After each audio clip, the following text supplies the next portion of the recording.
سر ایک بڑی معروف کوٹیشن تھی، مجھے بڑی اچھی لگی اور اس کا ایک پہلو میں آپ سے چاہوں گا سر اس کی وضاحت کر دیجیے۔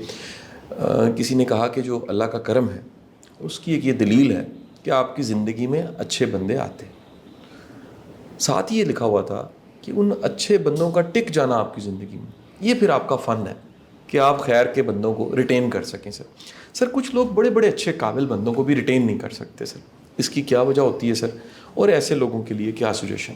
یہ اللہ تعالیٰ کی خاص مہربانی ہوتی ہے جب وہ کسی شخص کو راہ ہدایت دکھانا چاہتا ہے، صحیح راستے پر چلانا چاہتا ہے، خیر کے راستے پر چلانا چاہتا ہے، تو اس کے ارد گرد لوگ ایسے اکٹھے ہو جاتے ہیں جو بہت اچھے لوگ ہیں اور ان کی اچھائی کے اثرات اس انسان پہ بھی مرتب ہونے لگتے ہیں۔ یہ جو آپ نے ایک بات کی کہ اچھے لوگ مل جاتے ہیں لیکن وہ ٹک نہیں پاتے، یہ ایک ذرا ڈیفرنٹ ہے اس بات سے کہ جو اللہ کا کرم ہے کہ آپ کے ارد گرد اچھے لوگ آ جائیں تو آپ خود چینج ہونے لگ جائیں گے۔ اس کی بہت سی وجوہات ہیں کہ اچھے لوگ اگر آپ کو مل گئے ہم سائیکلوجیکلی ان سے دب جاتے ہیں۔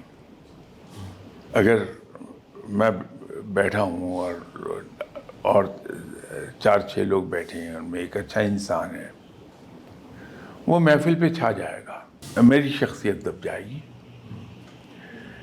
اگر میں چھوٹا انسان ہوں، وہ پوائنٹ ہوگا جہاں میں اس بندے سے انوائے ہونا شروع ہو جاؤں گا، دل میں اریٹیٹ ہو جاؤں گا، اور پھر ایک وقت آئے گا کہ میں اسے برداشت نہیں کر پاؤں گا، اس سے جان چھڑا لوں گا، کیونکہ اچھائی کی ایک اپنی طاقت ہے، جیسے سچائی کی ایک طاقت ہے، اس سے اچھائی کی بھی ایک طاقت ہے۔ آپ بڑے بھلے آدمی ہیں، جس محفل میں جائیں گے لوگ آپ کو ویلکم کریں گے، تو جو میری طرح کے لوگ ہیں، اچھے نہیں ہیں، وہ اوور شیڈو ہو جائیں گے اس سے، اور جب اوور شیڈو ہوں گے تو فیل کریں گے کہ یار یہ کہاں سے آ گئے شاہ صاحب، تو اس سے اریٹیشن ہوتی ہے۔ نتیجہ یہ کہ جس سے آدمی اریٹیٹ فیل کرتا ہے اس سے قریب نہیں جاتا، اس سے دور رہنے کی کوشش کرتا ہے۔ ایک ریزن تو یہ ہے۔ دوسری ریزن یہ ہوتی ہے کہ ایک آدمی مجھ سے زیادہ قابل ہے، میں نے اسے ہائر کر لیا اپنی آرگنائزیشن میں، اب وہ میرے سامنے بیٹھ کے تو میری ہر تجویز کو، ہر پلان کو، وہ چونکہ امپلائی ہے تو اس کی ڈیوٹی کا حصہ ہے کہ وہ پوائنٹ آؤٹ کر دے مجھے کہ صاحب آپ غلط کہہ رہے ہیں۔ تو جب میرا ماتحت میری چیزوں پر تنقید کرتا ہے، جی سر، ان کو دلیل سے ثابت کرتا ہے کہ میں غلط کہہ رہا ہوں، وہ صحیح کہہ رہا ہے اور اس پلان کو تبدیل ہو جانا چاہیے، صحیح سر، وہاں پرسنالٹی کلیش آ جائے گا۔ یہ بڑی خوفناک چیز ہے۔ تو جہاں آپ کا پرسنالٹی کلیش شروع ہو جائے، پھر جونیئر کو جانا ہوتا ہے، سینئر ہی وہاں رہتا ہے۔ تو آرگنائزیشن میں ایسے لوگ اس لیے زیادہ دیر نہیں رہ پاتے کہ وہ حق بات اور صحیح بات جو پروفیشنلی صحیح ہے وہ برملا کہتے ہیں، سینئر اسے برداشت نہیں کرتا کہ میری آواز پر کوئی آواز بلند کرے، اس وجہ سے وہ ٹک نہیں پاتے۔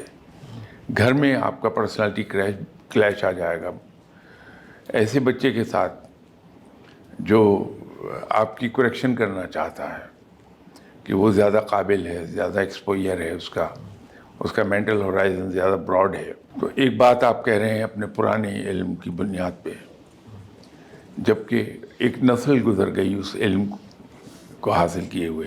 بچہ جو ہے وہ نئے دور کا ہے، نیا، اس کو تازہ ترین تحقیق والا علم ہے اس کے پاس، تو وہ کریکٹ جب کرتا ہے تو وہاں پر پرسنالٹی کلیش آتا ہے، اگر آدمی چھوٹا ہے تو یہ شرط ہے۔ لیکن جو بڑا آدمی ہے وہ تو خوش ہوتا ہے کہ یہ امپلائی جو ہے یا میرا سبارڈینیٹ اتنا سنسیئر ہے میرے ساتھ کہ مجھے غلط فیصلہ نہیں کرنے دے رہا، تو ایسے آدمی کو سینے سے لگاتا ہے جو اس کے ساتھ کھری بات کر رہا۔ لیکن اس کے لیے بڑا آدمی ہونا ضروری ہے ذہنی طور پہ، کیونکہ بڑا آدمی ہوتا ہی وہ ہے جو ذہنی طور پہ بڑا ہے۔ اسٹیٹس یا ویلتھ، اس سے آدمی بڑا کبھی نہیں ہوتا۔ میں بڑے خوبصورت کپڑے پہن سکتا ہوں، لیکن میری شخصیت امپروو نہیں کریں گے وہ کپڑے، رہوں گا میں وہی، پھٹے پرانے حال میں ہوں گا، لیکن ذہنی طور پر اگر میں بڑا آدمی ہوں، ذہنی دیو ہوں ایک، تو میں پھٹے پرانے حال میں بھی لوگ مجھے اپنے سراہنکوں میں بٹھائیں گے۔ تو بڑا آدمی ہے ہی وہ جو مینٹلی بڑا ہے۔ شاید میں نے آپ کو پہلے ایک قصہ سنایا تھا کہ میرے ایک دوست تھے، اللہ تعالیٰ انہیں جنت نصیب کرے، انتقال فرما گئے۔ تو ایک صاحب کراچی میں ملے، کوئی انہوں نے بات کی ہوگی، میں نے کوئی کامنٹ کر دیے ہوں گے تو وہ تھوڑے سے ہارش ہوں گے۔ تو یہ جو کراچی میں ملے تھے صاحب، انہوں نے خود یہ سارا واقعہ مجھے خود ہی بتایا۔ جب توبہ کی انہوں نے تو پرانے ڈگر چھوڑ کے نئی ڈگر پر آئے، تو پھر یہ قصہ سنایا انہوں نے۔ ان صاحب نے میرے وہاں سے، ان کے پاس سے، اپنے پاس سے اٹھتے ہی لاہور کال کیا میرے دوست کو کہ سر کیا ہو گیا، شاہ صاحب کے ساتھ آپ کی کوئی لڑائی ہو گئی؟ میں نے کہا کیوں؟ کہ وہ آپ کو بہت برا بھلا کہہ رہے تھے، گالیاں دے رہے تھے، یہی آپ کے بارے میں کہا۔ اب یہ کہنے والے نے خود ہی مجھے بتا دیا۔ تو میں نے کہا آگے سے کیا جواب آیا؟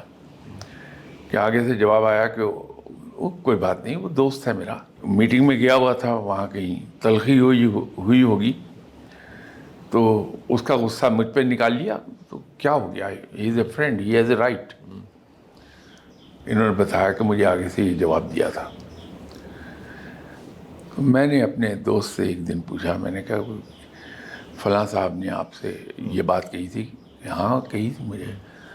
تو میں نے کہا آپ نے مجھ سے نہیں پوچھا؟ کہنے لگے کہ جو الفاظ انہوں نے بتائے تھے کہ شاہ صاحب نے آپ کے بارے میں یہ کہا، میں آپ کا اتنا پرانا دوست ہوں، مجھے پتا ہے کہ یہ الفاظ آپ کے نہیں ہیں، تو جب مجھے معلوم ہے کہ یہ الفاظ آپ کے نہیں ہیں تو میں آپ سے کیوں پوچھوں؟ اور اگر وہ الفاظ آپ کے ہوتے بھی تو بھی ایز اے فرینڈ آپ کو حق ہے کہ آپ اسٹیم آف ہو جائیں مجھ پر۔ یہ بڑا پن ہے۔ تو بڑا آدمی اس انداز میں سوچتا ہے۔ ہر بڑا آدمی دوسرے کو بڑا بنا کے خوش ہوتا ہے، خود کو بڑا نہیں بناتا۔ یہ یاد رکھیے گا۔